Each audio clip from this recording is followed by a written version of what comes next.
All right, so that check engine light is staring you in the face. Super frustrating, right? Well, in this explainer, we're going to take that confusing Subaru error code P0692 and turn it into a simple step-by-step plan. Let's get right into it. Yep, there it is, glowing on your dash. Your car is trying to send you a message, and that message is P0692.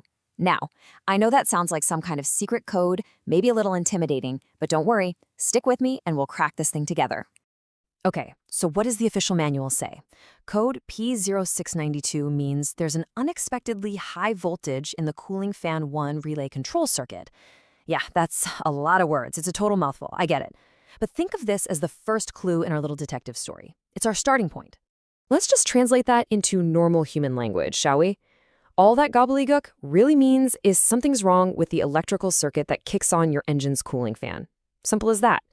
It's an electrical hiccup with the fan. See? Not so scary when you put it like that. Okay, so we know what the problem is. Now we got to figure out why it's happening. Time to put on our detective hats. This next part is going to be our roadmap, a clear-cut guide to hunt down exactly where this thing went wrong. And here we go. This is basically our case file. We've got 4 main suspects lined up. It could be a bad signal from the car's computer, a sneaky short circuit, or a problem with one of 2 different relays. This right here is our whole game plan. All right, let's get our hands dirty. We're going to start our step-by-step diagnosis. We're literally going to follow the electricity from the moment the command is given all the way to the fan and see exactly where the signal gets lost. Let's follow the clues. Here's our 4-step process. Super logical, easy to follow. First, we check the signal from the ECM. Then we hunt for a short circuit in the wiring. And last, we'll take a close look at those 2 relays.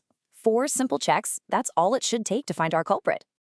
Step 1, we're looking at the ECM, the engine control module. Just think of it as the car's brain. It's the boss that yells, "Hey, it's getting toasty in here, turn the fan on." Now, if the brain isn't sending out that command properly, well, the fan's never going to get the message. And boom, you get an error code. Okay, so let's say the brain is working fine. What's next? We check the wiring.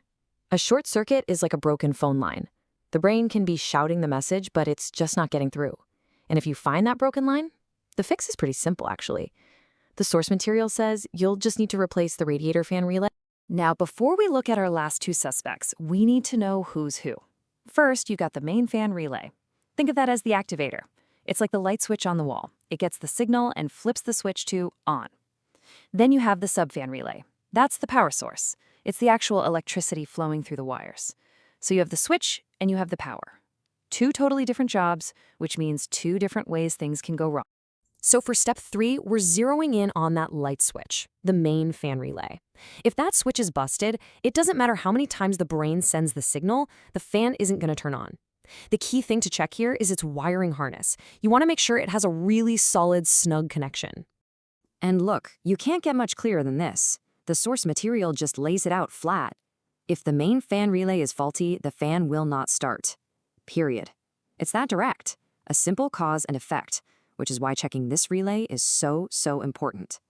All right, last but not least, step 4. We're checking the power source itself, the subfan relay. Its only job is to provide the electricity. And you know what's funny?